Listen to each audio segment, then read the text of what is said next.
आपको तो इल्म है कि आपके हिंदुस्तान पे बगैर किसी वजह के कितने मर्तबा पाकिस्तान के फौज और आईएसआई ने कितने हजारों बेगुनाह भारतीय बाशिंदों का खून बहाया है। ये पाकिस्तान जो है ये किस किस्म से अमेरिका का लेपालक है, अमेरिका का नौकर है, अमेरिका के कहने पे चलता है।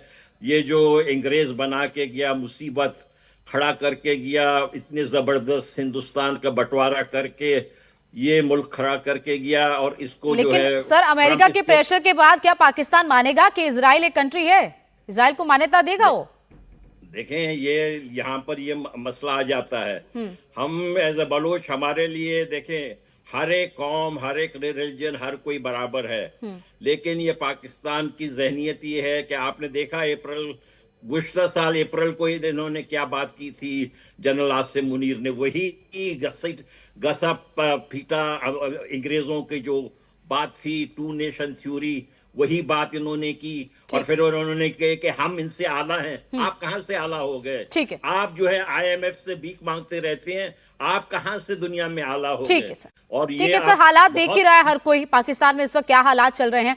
प्रमीत जी, डोनाल्ड ट्रंप बुली हैं ये कह रहे हैं, और इसके साथ साथ डोनाल्ड ट्रंप तो अब ये कोशिश कर रहे हैं कि $250 के पर उनका तस्वीर छप जाए। जो एस्पिरेशंस है वो अलग ही चल रही है। पूरे विश्व को इस वक्त युद्ध की आग में झोंककर खुद अपने आप को $250 पे उनकी तस्वीर उनको चाहिए। Thanks, Goenka ji, for having me, and good morning from US to all your viewers. Madam देखिए, ट्रम्प साहब ने has not change his stand, और जो एक मेन मुद्दे हैं उनको कभी नहीं बदला है। देखिए, मेन मुद्दा है कि nuclear warheads and nuclear capabilities Iran के पास नहीं आए। That is the right from the beginning, that was one of the main issue. Second, state of हार्मोज को, जैसे हमारे बाकी को पैनलिस्ट ने भी कहा कि इसको जो वेपनाइज किया है ये ईरान ने किया है, and that is totally wrong, और ये अपने इंटरनेशनल वाटर और सबके बिल्कुल अगेंस्ट है। तो उसमें भी किसी प्रकार का कॉम्प्रोमाइज अमेरिका नहीं चाहता है कि there should not be any weaponization, nor कोई किसी प्रकार का टोल भी वो नहीं लगाए। एंड तीसरी बात कि एनरिच यूरेनियम का जो परसेंटेज है वो 60% है। अगर आपको शांति प्रिय तरीके से अगर न्यूक्लियर को यूज करना है तो 3 से 5% पे आपकी बिजली बनती है। अगर आप 60% है तो विद इन 30 to 60 डेज आप उसको न्यूक्लियर वॉरहेड्स में कन्वर्ट कर सकते हैं या बदल सकते हैं। और आपके पास अमेरिका ने बड़ा आघात पहुंचाया है ईरानी मिलिट्री इंडस्ट्री कॉम्प्लेक्स को, मिलिट्री को, पर फिर भी आज कुछ हद तक उनके पास मिसाइल्स की कैपेबिलिटीज अभी भी बाकी है।